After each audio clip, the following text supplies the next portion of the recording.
കൂട്ടിയിട്ട മണ്ണ് അത് നീക്കണമെന്ന് ജില്ലാ ഭരണകൂടവും നാട്ടുകാരും ഒക്കെ തന്നെയും ആവശ്യപ്പെട്ടിട്ടുണ്ടായിരുന്നു. പക്ഷേ കരാർ കമ്പനി ഇക്കാര്യം ഗൗരവത്തിൽ എടുത്തില്ല എന്നുള്ളതാണ് ഇതിന്റെ പ്രധാനപ്പെട്ട കാരണം.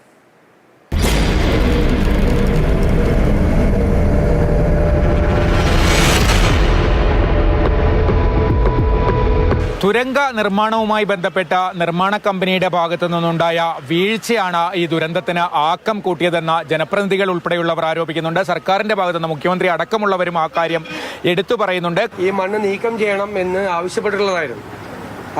ജില്ലാ കളക്ടറും ഡിസാസ്റ്റർ മാനേജ്മെന്റ് അതോറിറ്റിയുടെ ചെയർമാനും 20-ാം തീയതി തന്നെ ഉത്തരവിറക്കി ഇതെല്ലാം നീക്കം ചെയ്യണമെന്ന് പറഞ്ഞിരുന്നതാണ്. ഒരു കരാറുകാരാണ് അത് നീക്കം ചെയ്യായിരുന്നത്. എന്തായാലും വളരെ ദൗർഭാഗ്യകരമായ ദുരന്തമാണ്. കേരളത്തിൽ തന്നെ ഏറ്റവും കൂടുതൽ മഴ പെയ്യുന്ന ഒരു മേഖലയാണ്. അവിടെ അതിതീവ്ര മഴയടക്കം മുൻ വർഷങ്ങളിൽ രേഖപ്പെടുത്തിയിട്ടുള്ളതാണ് കള്ളാടി ഉൾപ്പെടെയുള്ള പ്രദേശങ്ങളിൽ.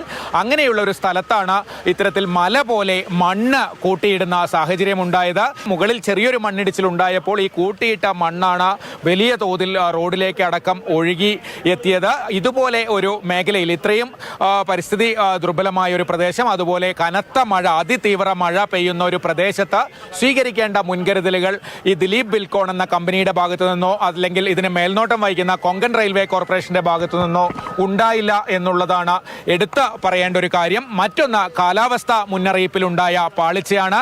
വയനാട്ടിൽ ഇന്നലെയും ഇന്നുമൊക്കെ യെല്ലോ അലർട്ട് മാത്രമാണ് നേരത്തെയുള്ള മുന്നറിയിപ്പിലുണ്ടായത്. ദുരന്തമുണ്ടായ ശേഷം മാത്രമാണ് ഇന്നത്തേക്ക് റെഡ് അലർട്ട് വന്നത്.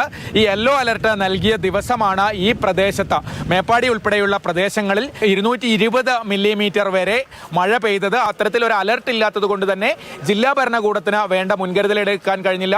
അംഗനവാടികളടക്കം ഈ പ്രദേശത്ത് പ്രവർത്തിക്കുന്ന സാഹചര്യം ഉണ്ടായി. ഇത്രയും മഴ പെയ്തിട്ടും ആകെയുള്ളത് ഈ നിർമ്മാണ കമ്പനിയോട് മഴ കാരണം നിർമ്മാണ പ്രവർത്തനങ്ങൾ നിർത്തിവെക്കാൻ ജില്ലാ കലക്ടർ ഒരു നിർദ്ദേശം നൽകിയിരുന്നു. അതുകൊണ്ട് ഒരുപാട് തൊഴിലാളികൾ ഈ പ്രദേശത്തുണ്ടായില്ല. 15 പേർ മാത്രമാണ് ആ സമയത്ത് ഈ മണ്ണ് ഇടിയുന്ന സമയത്ത് ഉണ്ടായിരുന്നത് എന്നുള്ളത്. ഇത്രയും മഴ പെയ്യുന്ന ഇത്രയും പരിസ്ഥിതി പ്രാധാന്യമുള്ള ഒരു സ്ഥലത്ത് നിർമ്മാണം നടത്തുമ്പോൾ സ്വീകരിക്കേണ്ട മുൻകരുതലുകൾ ഉണ്ടായില്ല എന്നുള്ളത് പ്രധാന വീഴ്ച തന്നെയായി കണക്കാക്കേണ്ടതാണ്.